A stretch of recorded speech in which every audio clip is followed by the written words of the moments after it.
I'm not the one to tell nobody. No. You probably telling her the whole story. Yeah.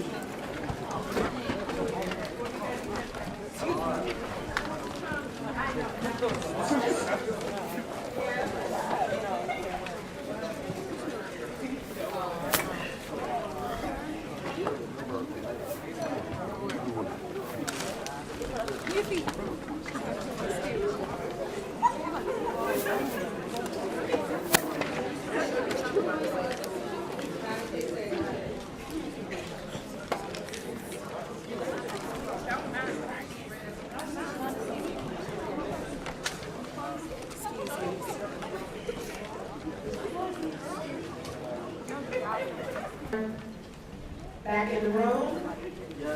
Do we have a few stragglers? Okay, DJ, I'm leaving it up to you, Mr. Ambassador, to gather everyone. Because we don't want any more interruptions with doors opening and closing.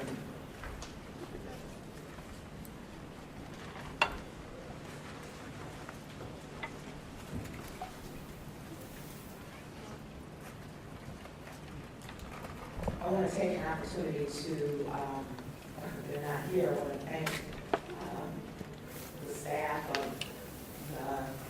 the Center for Peace and Conflict Studies and the Center, the David J. Key Center for Civil Rights. And I just want to point a few staff members out.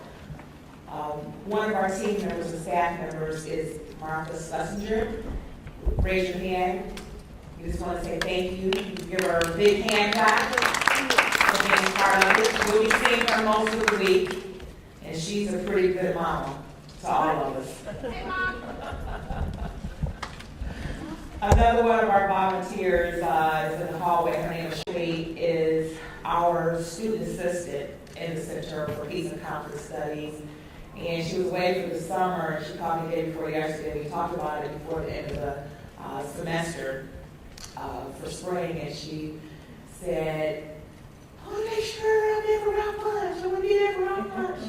And she made that call just a couple of days ago, and she enthusiastically is here.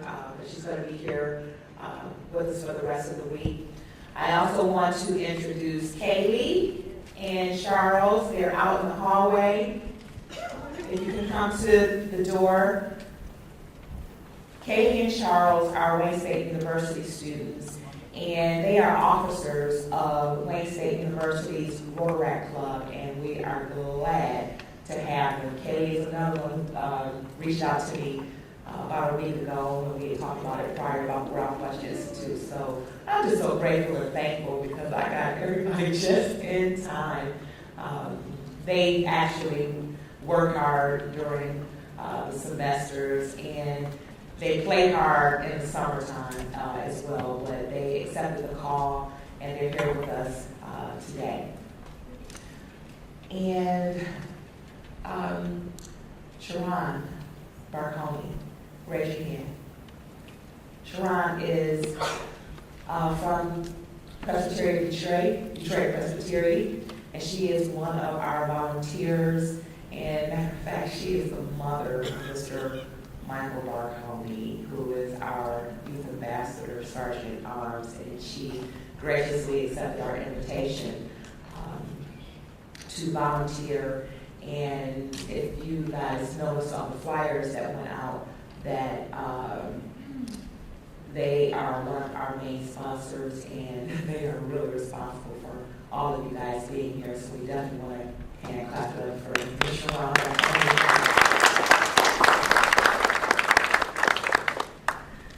Okay, so moving right along, you guys got a bit of a break, and then we're going to go right back into the program. We're running really ahead of schedule, and that's a really, really good thing as well. So at this time, we are going to bring to the floor, to the podium, one of our youth ambassadors, Martez Simmons. Most of you know who he is, and probably had a conversation with him, and you will probably engage in more conversation with him through the duration of the week. And he is a very, very talented young man. I'm biased to to all my young people. So if we don't have this relationship right now, we will definitely have the relationship built by the end of the week as well. That's why the other youth ambassadors are back with us this year.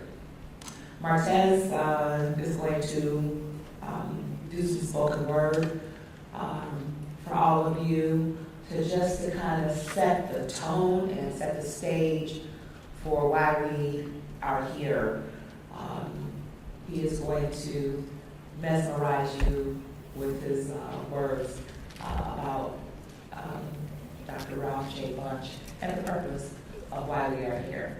So please clap it up for Mr. Martez.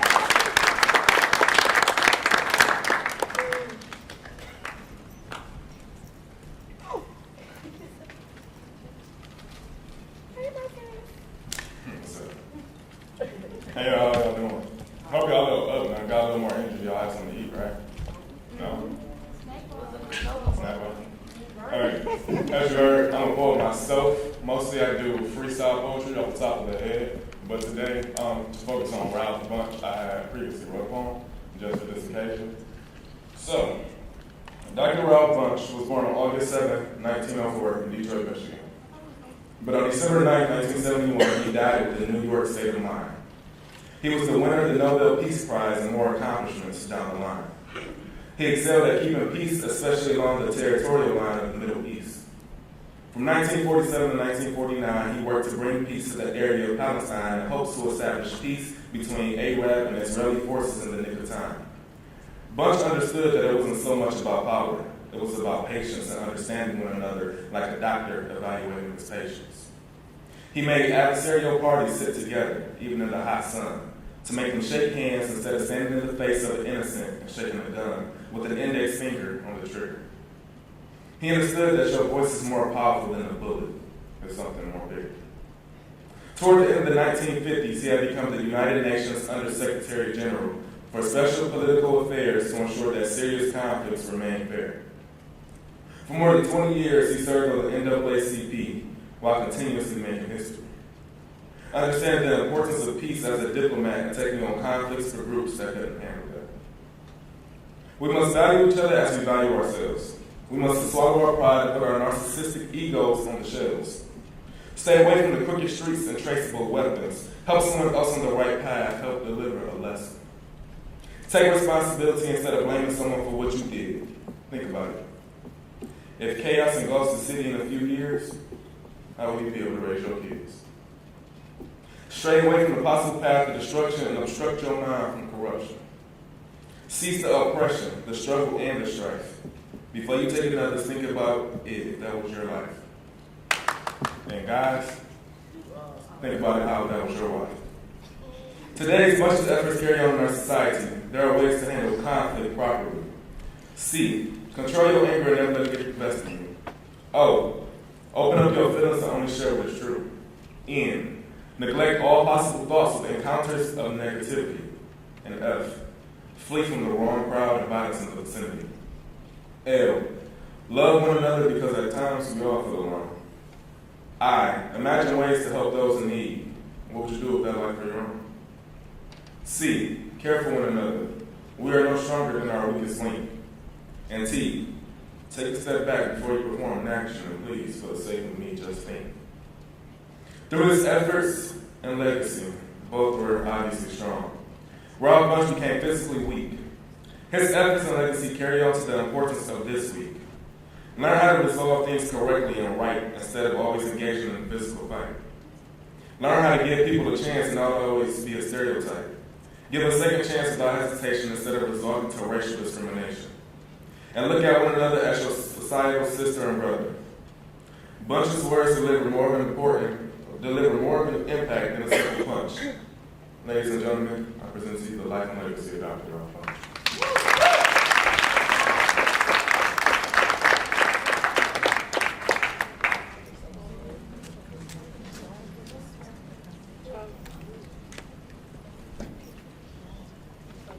Thank you, Martez.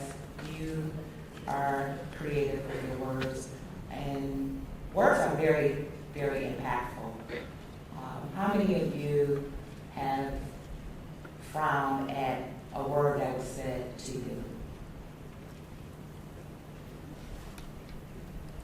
How many of you have smiled at a word that was said to you? Just one word. So thank you for that. I also want to recognize more volunteers that are in the room. Sitting to my left in the jury box is Jasmine Brantley. And Jasmine is one of our student assistants who is a student here at Wayne State University, and she works with us. She doesn't work for us, she works with us at the Center for Peace and Conflict Studies. And sitting next to Jasmine, I know you have all met this young man, Mr. Daryl Terrell. Did I hear dread man? Okay, we are, I'm gonna, who said that? I want to know who said dread man. Okay. Don't follow them. Okay, those are my youth ambassadors, so I'm definitely going to use you guys as an example in the presentation after lunch. Thank you for that. Daryl is a student here at Wayne State University, and he volunteered last year with us, so he was able to bond with some of you that are back with us this year. He's a photographer. He put the video presentation together, and he's going to be staying overnight. He's one of the volunteers that's going to be staying overnight with you guys. So we want to thank Daryl, and you guys know Dr. Pearson, who's in the back. He's already kind of spoke, but I want to make sure that we observe him again. Dr. Pearson, you are up to introduce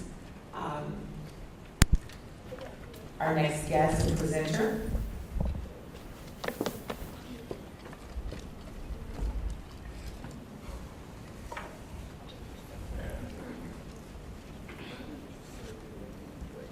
It's our pleasure to bring to you a historian of our community, Mr. John Green, who has been largely responsible for the remembering of Ralph Bunche here in Detroit. Ralph Bunche's 100th birthday was in 2001, I believe, and it was celebrated in 5 cities around the country. All cities that Dr. Bunche made an impact on.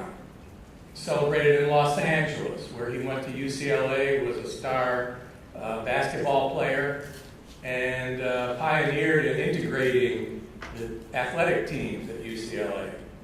It was Detroit, of course, being his birthplace, where he lived for his first few years. You'll hear about that. Another place of impact was Boston, where Dr. Bunche went to Harvard. After UCLA, he went to Harvard Graduate School in political science, became the first political science PhD of the African heritage in the political science department at Harvard. From there, he went to Washington, D.C. to work in important government work during the Second World War, particularly in the intelligence services that helped in the war effort, and in the State Department, U.S. Department of State, which conducts ambassadors all around the world. That's why we have ambassadors here with our student ambassadors. And finally in New York, where he was Deputy Secretary General of the United Nations, top-ranking diplomatic official in the United Nations, and where he's remembered perhaps best in many, many monuments and tributes in New York City. So these 5 cities, Detroit being one of them, put us on the map of remembering Ralph Bunche. John Green had already created a tremendous poster to recognize all of the people of color who have won Nobel Peace Prizes over the years. That included, of course, Nelson Mandela of South Africa and other notables who you'll hear about. But the first one of those, the first person recognized in that highest respect was Ralph Bunche. So I can't think of anybody who can fill us in better on how to relate to Dr. Bunch as we go forward this week than John Green, who's with us today.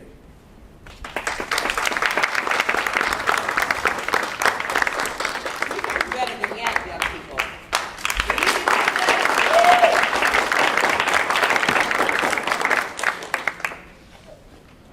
Thank you very much, Dr. Pearson. Good morning. Good morning. Welcome to the Ralph Bunche Summer Institute for 2014. I bring you greetings from the Ralph Johnson Bunche Repository Incorporated, which is located here in Detroit.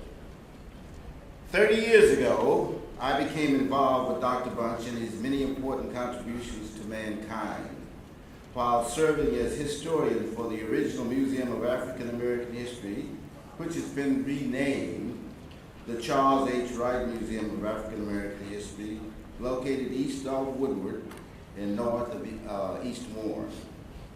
Dr. Wright, founder of the museum, empowered me in 1985 to create a poster to honor Black Nobel Prize laureates, beginning with the very first person of color. And the way that we are spelling that word is C-O-L-O-U-R, which is the international spelling. When translated, that means the first non-white person to win a Nobel Prize for Peace in 1950. It is necessary that I explain to you the usage of the term non-white, because we live in these United States of America and race has always raised its ugly head, causing progress always to be deferred. Initially, the Nobel Prizes came into being in 1896 when Alfred Bernhard Nobel, a scientist who stabilized dynamite, died, leaving the major portion of his estate to a foundation, which would, using the yearly interest, make an annual award to men and women who confer on mankind the greatest benefits in the field of chemistry, literature, medicine, peace, and physics. Economics was added later. Dr. Nobel said, "I want to help dreamers." The first Nobel Prize was awarded in 1901, and you need to check and see who won it and what the reason was for winning it. That's a task I want to leave to you. I think you're going to be very excited about it. Almost 50 years would pass before a person of color, C-O-L-O-U-R again, would become a recipient of perhaps the world's most prestigious award, a Nobel Prize. Enter Ralph Johnson Bunche, born 7 August 1904 in Detroit, Michigan, and in 1950 became the first person of color, C-O-L-O-U-R, to be awarded the Nobel Prize for Peace. The Detroit Free Press and the news continue to list him as the first African American to win the Peace Prize, which is only half true.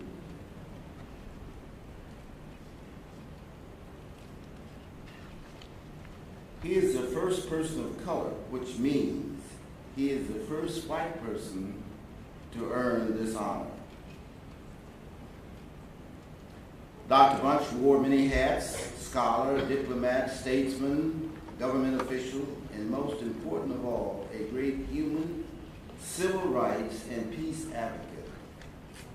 Now that you have some background, I want you to meet the real Ralph Johnson Bunche, whose story begins with the birth of his mother, Olive Agnes Johnson, born in Kansas, to Thomas Nelson Johnson, former slave grandfather who taught school in Indian Territory, which later became Oklahoma in 1907, with the Freedmen's Bureau and his wife, Lucy Johnson, Ralph's maternal grandmother. Thomas died in 1890 from malaria, leaving Lucy with 5 children, no means of income, forcing her to sell everything to obtain enough money to return to her family in Alton, Illinois, where in 1837 a mob murdered Elijah Lovejoy, an abolition, and dumped his printing presses into the Mississippi River, because he advocated immediate abolition for slaves in his Observer newspaper. Lucy Johnson moved from Alton to Detroit in 1900 to a house at 434 Anton Street, where on 7 August 1904, Ralph was born to Olive and Fred Bunch, and the name at that particular time was B-U-M-C-H. A trained barber who was not a very good provider, moved the family out of the Johnson household to Cleveland, Ohio in 1907, then to Nashville, Tennessee, then to Toledo, Ohio, where Ralph's sister Grace was born. Ethel Johnson, Olive's sister, visited her in Toledo, found her living in one room, sick, and Fred without a job. Brought them back to Detroit, where Olive was diagnosed with TB and sent to a sanitarium for 2 years. The Johnson family left Detroit in 1914. Charlie Johnson, Ralph's uncle, also had TB, was sent to Albuquerque, New Mexico to recover. Olive followed, and in 1915, Lucy Johnson, Ralph, and Grace went by train to New Mexico. Olive died in February 1917. 3 months later, Uncle Charlie committed suicide. Ralph was only 13 years old, and yet he agonized over a terrible guilt. In 1967, he wrote, "I can never get out of my mind that on the night of her death," and that's his mother, in Albuquerque, she asked for milk, and there was none in the house because I had drunk it up.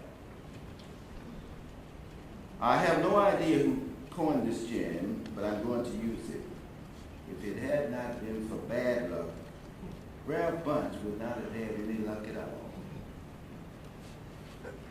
This sums up Ralph's life at this point, but he did not give up. And look at what he accomplished. Fred left Albuquerque in 1916, promising to return when he had a regular employment. He did not return for Olive's funeral, nor did he come for the children. Ralph never saw his father again. When school was out, Lucy moved to Los Angeles, California, where she settled in a house on 37th Street and Central Avenue in 1918. Ralph enrolled in Jefferson High, which was 1/2 block from his new home, and where he added E to the end of his name, B-U-N-C-H-E.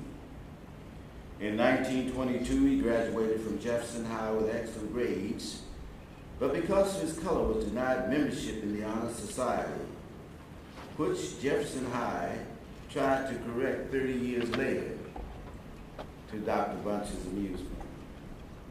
He worked during the summer knowing the family could use the money, had no intention of going to college, but grandmother Lucy Johnson, known as Nana, and described by Ralph as the strongest woman I ever knew, even though she stood less than 5 feet high, raised him and his sister and taught him high standards, raised pride, stood in his way, made him quit his job and attend UCLA, where he said it all began for him. College was the genesis and the catalyst. He became an all-around scholar and athlete, wrote for the Daily Bruin, the campus newspaper, became president of the debating society, a star football and basketball player until he injured his leg. In 1927, he graduated with top honors, a BA degree in political science, and a coveted Phi Beta Kappa key. Harvard University offered a tuition fellowship, but no money. Enter the Eric Way Friday morning civic and social club composed of black women who raised $1,000 for transportation and living expenses so he could attend Harvard and realize his potential and become all that he could become. What did Dr. Bunch accomplish? Despite his difficult childhood without a father, the early passage of his mother, the ugly, ever-present face of racial prejudice with the strong family strength of Lucy Johnson, Dr. Bunch, the man from Detroit, was able to prevail and left a colossal legacy for the world to live by. He had an outstanding college career at UCLA, taught at Howard University, where he established the Poli Science Department, met Ruth Harris from Montgomery, Alabama, who was one of his students at Howard, whom he married on 23rd of June 1930. 3 children, Joan, Jane, and Ralph Jr. were born to this union. He worked for the Office of Strategic Services in 1940, which later became the CIA, the Central Intelligence Agency, where he was chief of African Section in Research and Analyst Bureau, which helped make the Allied invasion of South Africa successful, of North Africa successful, sorry. He went to the State Department in 1944. In 1945, he was the U.S. Commissioner of Anglo-American Caribbean Operations. 1946, on loan to the United Nations, where he helped draft the charter, which the New York Herald Tribune said he is as qualified as humanly possible for the post. Americans must regard him with pride and humility. Cardell Hull, Secretary of State, fought to get Dr. Bunch in the State Department. Reportedly said when told Dr. Bunch was black, "I don't care what color he is, I want him." Major role in drafting the UN Charter. Under President Harry Truman, he worked on the decolonization, which affected 1/3 of the world, and the key was the natural resources. In 1950, he became the first person of color, C-O-L-O-U-R, to win a Nobel Prize. In addition, you must know that Dr. Bunch was the first person, the first Michigan citizen to win a Nobel Prize. I'm going to repeat that. Dr. Bunch was the first Michigan citizen to receive a Nobel Prize. In 1963, he was awarded the Presidential Medal. He marched with Dr. Martin Luther King Jr. from Selma to Montgomery, Alabama. Lifelong exponent of conflict mediation. Did you know that Dr. Bunch first refused the Nobel Prize for Peace with these words? "Peacemaking at the United Nations is not done for prizes." Later he relented after Trigger Lee, who was his superior, suggested he accept this honor. Do you know the other nominees for the 1950 Nobel Peace Prize? How about President Harry S. Truman, General George C. Marshall, British Prime Minister Winston Churchill, and India's Nehru? Heavyweights, all of these men. But our Detroit, Dr. Ralph Johnson Bunch, the first person of color, was declared the winner. I've told you many times this morning, Dr. Bunch was the first person of color to be awarded the Nobel Prize for Peace in 1950. But I never told you what he did to earn the prize for peace.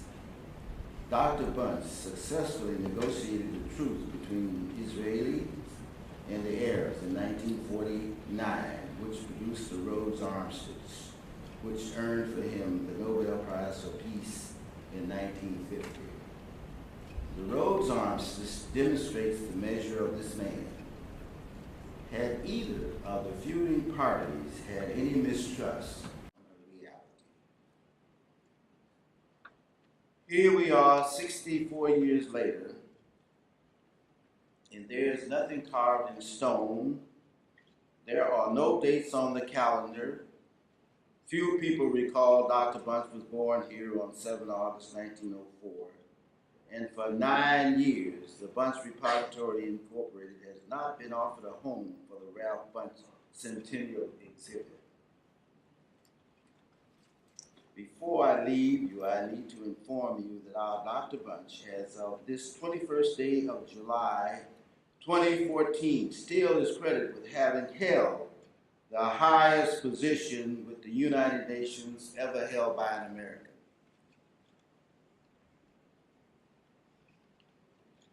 Did you get it?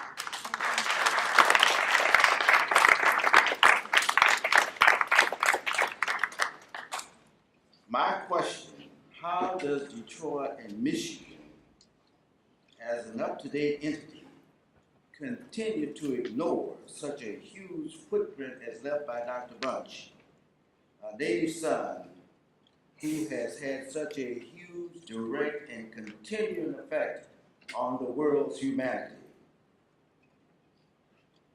And that's a question I want you to ponder. I want you to think about it. At this point, I wish to express my appreciation to Dr. Pearson, the Director of the Center for Peace and Conflict Studies, and Barbara L. Jones, the Community Dispute Resolution Specialist, for asking me to share with you information about our hometown hero, Dr. Ralph Johnson Bunch. And if you will permit me, I would like to show you the 6 posters that I have created, one when I was with the Museum of African American History, and the other 5 I created through our own entity, the Ralph Bunch Repository Incorporated. And if I can maybe get some assistance, I'll step around and do this for you. This is the first poster that we have here of Dr. Bunch. This was presented to us by the Ralph Bunch Institute for International Study, which I was able to get Dr. Benjamin Redmond to give us this poster. That's at New York University in New York. Yes, part of Cooley.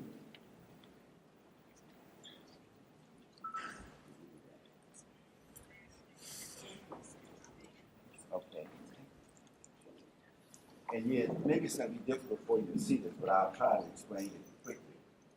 This is the first poster in the world that was created to honor Black Nobel laureates. We have Dr. Bunch here. We have Albert Lutuli here. Albert Lutuli was the mentor to Nelson Mandela. We have here Dr. Martin Luther King, Sir Arthur Lewis, the one person who has won in economics. And of the 6 prizes that I explained to you about the Nobel, Blacks have won in only 3 areas: the Peace Prize, literature, and economics. Here is Dr. Lewis, who is a British subject from the islands, and then Bishop Tutu's here. And young people, I can't encourage you enough to really, really pay close attention to these historical posters here because, A, they're going to be a part of your presentation. We expect you to be able to gather this information that we don't get every day by Mr. Green. We expect for you to really pay attention, grasp the information, pull out your cell phone camera, zoom in, and get some of this footage too, because you can always include it in your PowerPoint presentations when we have our library time. This is the first poster that we did under the auspices of the Historical Research Repository. Now, the first poster I showed you, this belongs to the Museum of African American History. But these other 5 posters belong to the repository. And here we have again Dr. Bunch, we have over here Bishop Tutu, we have a Derek Walcott, and here we have Lewis again, and here we have Latuli, and Dr. King, and Ole Soyuncu. And well, I probably need to give you a little more information because Walcott is from the British West Indies. Desmond Tutu is from South Africa. Arthur Lewis is from the British West Indies. Dr. King, of course, is from America. And Wole Soyuncu is from Nigeria. Can we circulate the posters, Mr. Green? Can we circulate the posters? Sure, you certainly may. Okay. Let's make sure they all come back up here. Absolutely. Okay.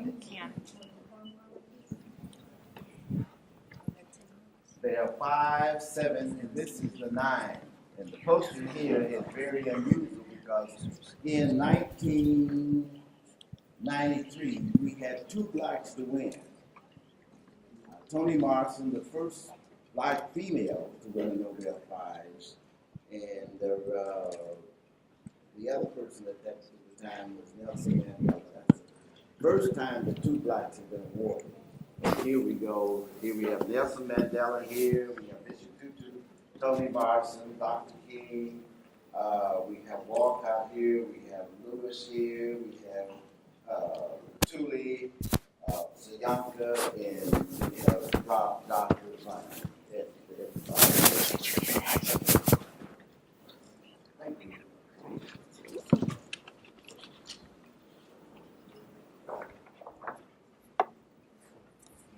This poster has, that had 9, these has 10, there are 10 people on this poster. And I'm very proud of this poster because prior to this, we had gotten professional artists to do this and the other. But my son did this. And I'm very, very excited about it because he took the world and sort of pushed it down and made a sphere out of it instead of a circle. And he made little touches here that, are very important because you've got the American flag, you've got the flag for the West Indies, South Africa, and all these. And for teachers, I think this is a tremendous item because it helps the students learn about the person, learn about the country, and this, that, and the other. There are 10 people on this poster. We have, and I've grouped them according to the prizes which they won. We have the Peace Prize people over here. We have Dr. Bunch. We have Dr. King. We have Latuli. We have Bishop Tutu and Nelson Mandela. Here we have Toni Morrison in literature. Down here we have Sir William Lewis, the one person who won in economics. We have Derek Walcott in literature. We have Wole Soyinka in literature and Kofi Annan. And I need to point out to you that the prize that was won by Kofi Annan was won with the United Nations, whereas the prize that Dr. Bunch won was won by Dr. Bunch alone.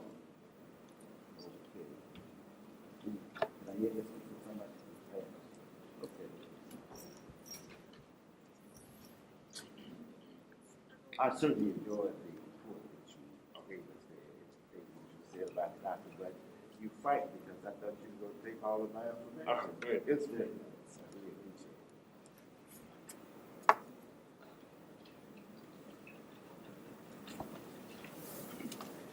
This poster has 11 people on it, and when you notice from the other, we have one person that we want here, and this is the lady from Kenya, Matai, that taught the women how to plant trees so that they would have wood, firewood, and we have grouped them again according to the various prizes. And these medals that you see here, these are the front and back of the Nobel Prizes. And then there again, John did a great job of putting the various little flags in there where everybody is, and I think he did a tremendous job for this. And the other thing that you need to know about my son is that at that time, before he got married, he was living upstairs, and his sister told him that he should do this because he went to art school.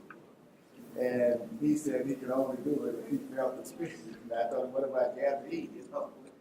Anyway, the promise was made that I would not go and look at it until he finished it, and I did not. And I'm so proud of what he did, and really touches this and the other. Anyway, we have only one person that's new here, and that's Matai, and she is from Kenya.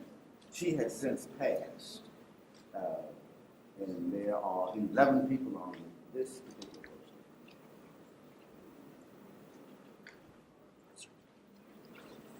This is the last poster that we have created, and I'm sure it's difficult for you to see it here, but the only person that has been added is our president. And Who is our president? No. Who is our president? Barack Obama, who has, by the way, won the Nobel Peace Prize. I don't know if people know that. Right. He won it almost when he first took office. Yeah. He has won it. That doesn't mean there's world peace yet, but he won the prize. I tried to reach the president so that he could take this poster with him when he went to Norway for the presentation, but I was not able to get through. And this would have been a historical setting because this would have been the first time that a Nobel Prize winner could have presented a poster on which he was included, but it didn't work. I failed to tell you that all of the prizes for all the Nobel Prizes are awarded in Sweden, except for the Peace Prize. The Peace Prize is awarded in Norway. Okay? Those are some things, you know, when you start thinking about, there's so many things that you can tell, you know, there's just time constraints and this and the other, and you just forget about it, you know, but they're there. And if we'll circulate this one, and the only new person here is President Obama. Now, By the way, Mr. Green knows that when Ralph Bunche was growing up in Detroit, he encountered violence in his neighborhood. His neighborhood was actually over by Livernois and Junction Street. Unfortunately, his house on Anton Street is no longer there, as are so many Detroit houses no longer there. But Dr. Ralph Bunche, when he was a kid, had rock-throwing incidents on the playground at his school. And the rocks at that time were being thrown at German immigrants. This was a mixed neighborhood of Africans, Germans, and other immigrant groups on Livernois and Junction area of Detroit. And Ralph's grandmother, Lucy Johnson, who you heard about being such a strong woman, told him on no uncertain terms, you are not to throw rocks at other kids because of their backgrounds. These rocks were in snowballs in the wintertime, thrown at minorities. And at that time, the minority was the German immigrant group in that neighborhood. So he learned early a lesson in what we sometimes call tolerance. We like to think of it a little bit more than tolerance, but understanding diversity, understanding people of different backgrounds, and not being afraid of them or hating them. Now, in his life, he also saw lynchings in the American South and sometimes other parts of the country. He became very disturbed about the situation about race in this country, and he wrote about it in his college writings. Not always well received, but quite critical of the racial system that was prevailing in this country in those days. His boss at the United Nations, when he negotiated the peace between the Arabs and the Israelis, was a man named his boss on that mission was a man named Count Bernadotte, who was also from Sweden, I believe. yes. Assigned the task of negotiating between the Arabs and the Israelis. Bunche was his assistant. And one day when Bernadotte went out to do the negotiations, Dr. Bunche had to stay back on the island of Rhodes for that day. And that was the day that Bernadotte was assassinated by extremists, happened to be Israeli extremists, who rejected the idea of peacemaking and making a deal. It shows you how difficult and dangerous it can be to make peace sometimes. And it was only an accident of history that Ralph Bunche was not also on that plane at that time. He would have lost his life too. But he survived. He went on to complete the process that Count Bernadotte had started and did it very heroically. So this is all important to know about the realities of peacemaking. Well, thank you very much. The other thing that, you mentioned about the segregation and this, that, and the other, the book that he wrote with, he worked on with the Swedish guy, Madar, The American Dilemma. They had a very difficult time in the South because the Swedish guy didn't understand how the South operated, and he was asking questions that should not have been asked. And through Dr. Bunch, they were able to sort of get him out of there. But then it's one of those things that, living in America, it has been one of those things. Would you allow me to do one thing, or two things? First of all, and this is away from your program, this is a newspaper that I created through the Bunch repository when Nelson Mandela came here in 1990. And what is so unusual about this newspaper is that this is a reprint from the Weekly Mail from Johannesburg. The information here has never been printed in the United States until we did it. And then this is a little different, and this is the book that got me started in looking at Dr. Bunch and Michigan history and this, that, and the other. This book, and I want you to hear me, everybody listen. This book, in September of next year, will have been in print for 100 years. How many of you have ever seen it? What's it called? Negroes in Michigan History. Negroes in Michigan History. This book was printed by Act 47, and those of you who have computers, you need to go and write this down. Act 47, Public Acts of 1915. And then the history behind this, it was the 50th anniversary of Negro freedom. And what you also need to understand is that as an ethnic group, we will not have been free 150 years until 2015. You need to think about these things.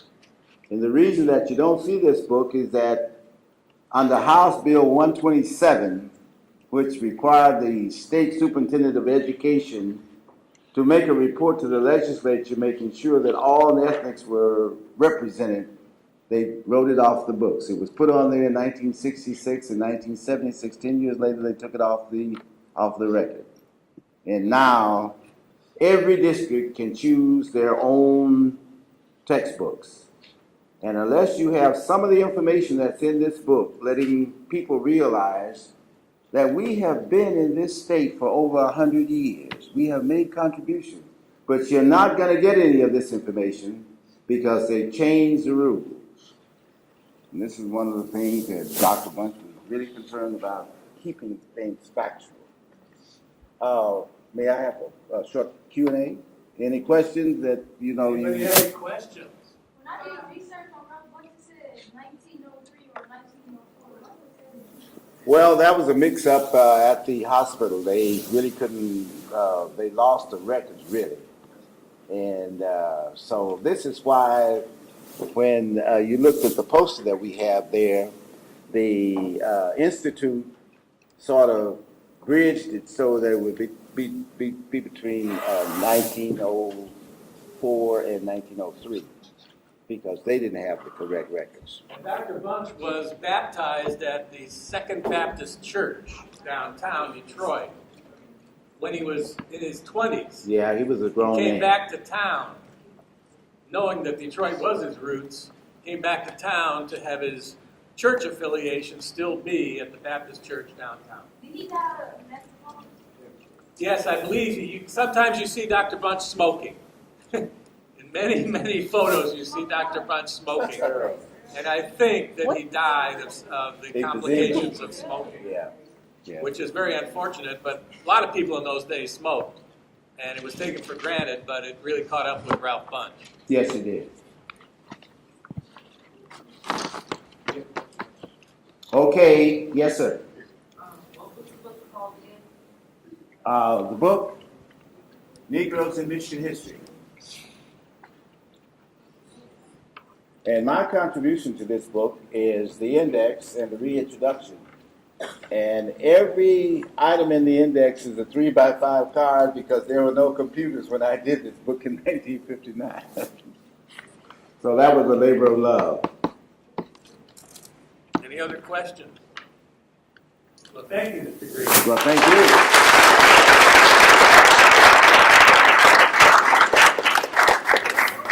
Thank you so much, Mr. Green, for teaching us and opening our eyes on the many things about Dr. Bunch.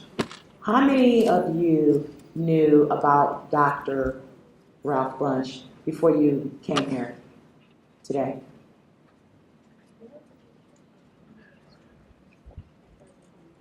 Okay. How many of you guys watch TV? How many of you guys listen to the radio? How many of you listen to the news? CNN. CNN? Are those hands really raised for CNN? Wow. CNN. MSNBC. Fox News. How many of you listen to NPR? That's pretty impressive. Pretty impressive, young people. Okay, since a lot of you partake in information, what is the major thing that's going on in the world today? Not just in our city, let me finish, but in the world today that has to do with conflict. Oh. Okay. Young man in the red, come on, get up. You can stand up and. The war in Israel. Okay. I'm sorry, I don't know your name with the baseball hat on. AJ. I can't hear you. AJ. Saudi Arabia. Okay. And Afghanistan. Okay. Anybody else? There's the Ukraine and Russia fight thing. Yeah. And the refugee children coming from Latin America to at the border. In the back? I would say the Detroit water problem that we have, cutting off people's water, is a crisis. And the United Nations has declared water a human right. Yes. Anybody else? Any comments from this side of the room, young man? Conflicts. Oh. Where they gonna fight?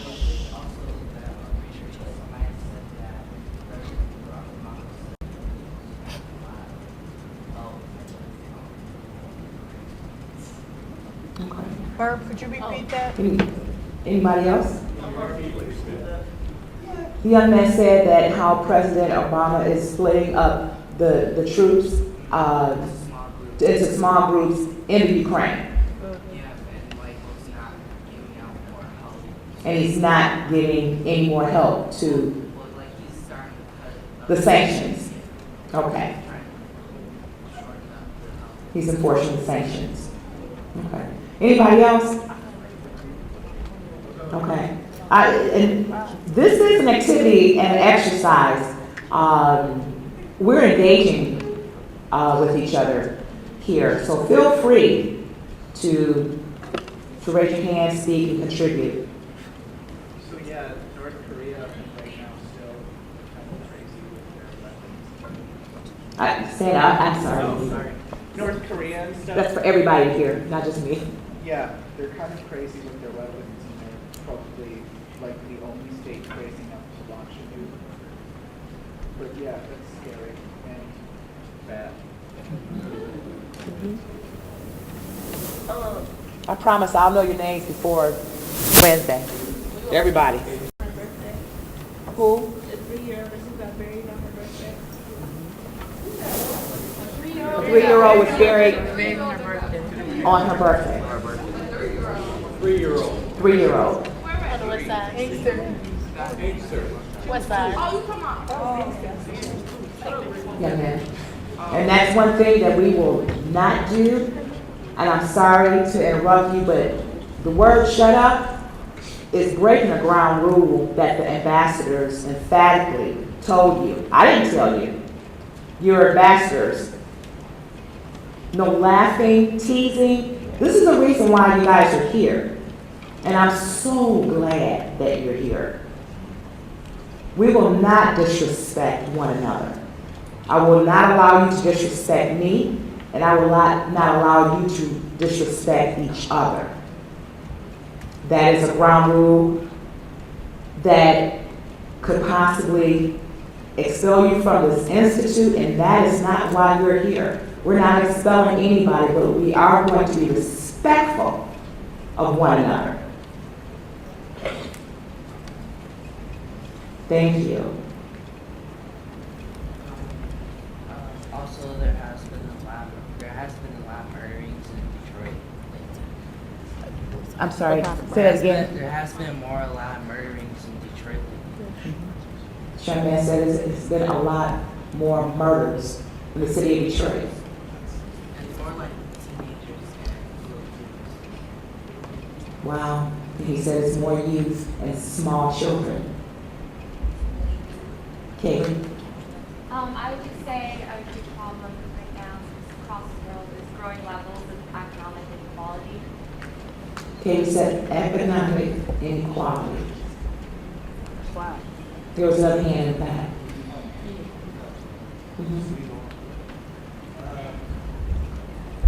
Not so long ago, I guess some workers had found a body in cement. And it's been like some years. They had found it. It was encased in cement. Everything that you all have mentioned, and it relates not only the reason that we're here, but it relates specifically to Mr. Green's presentation. Everything that you named is a conflict. Am I correct, or correct me if I'm wrong? Because I take direction very good too. I listen to you guys. Not only do we have conflict in the world, we have conflict right here in this room.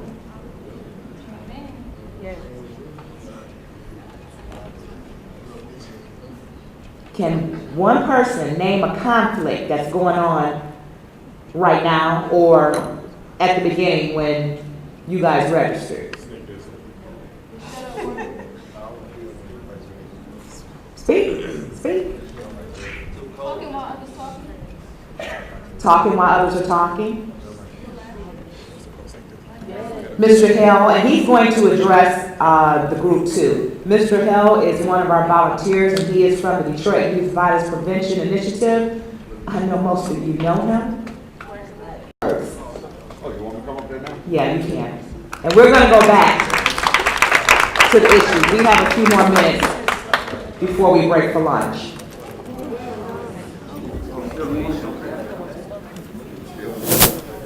Can everybody hear me? Yeah. I don't think I need a mic. Is there anybody here not getting paid? Anybody don't have a job that's not getting paid? All of y'all are summer youth employees? So that means everybody's in here getting paid. To respect one another and be respected. It is very, very disrespectful for y'all to sleep and talk and giggle and text and do whatever y'all are doing on your phone while somebody is up here giving a presentation. If you can do any better than anybody else that's up here that's doing it, you can come down and take the podium and tell them to sit down. Because whatever you got that's going on is not that important. You all are getting paid. This is your summer internship. We're trying to get you ready for the workforce. Go to a job and go to sleep and see what happens. You're going to get fired on the spot. Ain't nobody going to come tell you, can you wake up? Can you sit up? This is your job, not mine. Yours. I'm going to stop there.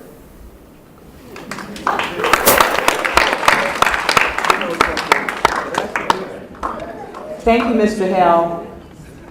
Mr. Hell has some conflict with you guys, huh?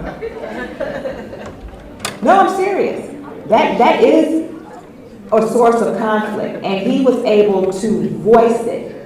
But the thing that you guys did that was very, very well that you listened and you took him serious and you respected him.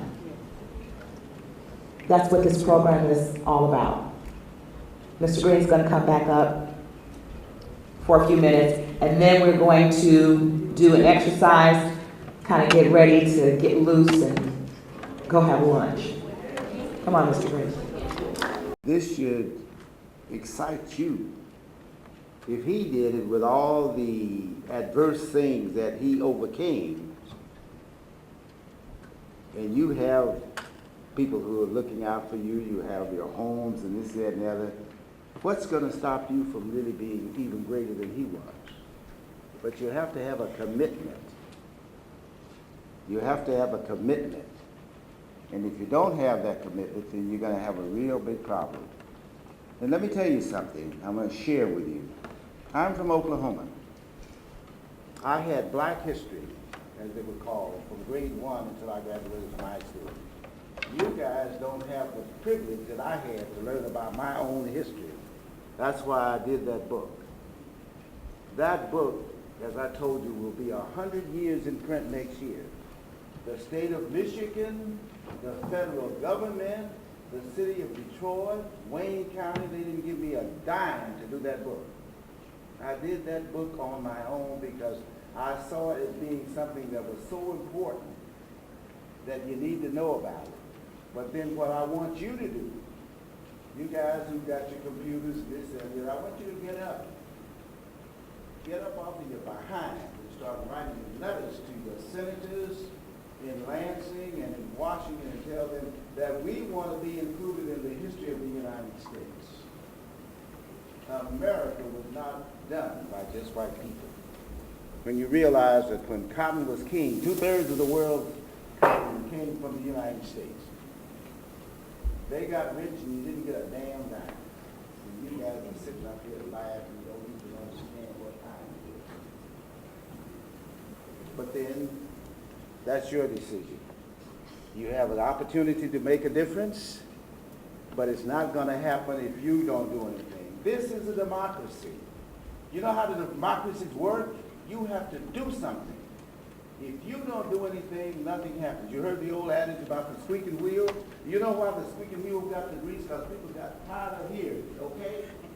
When you understand what's going on, when you understand what's going on and you realize all the things that Dr. Bunch did to make sure that the respect that a man should have wherever he is, then this should really set you on fire.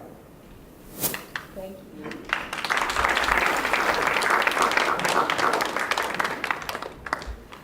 Let's give a hand clap one more time for the particular lady. Okay, it's 11:30. By a show of hands, we have not put you guys in your groups as of yet.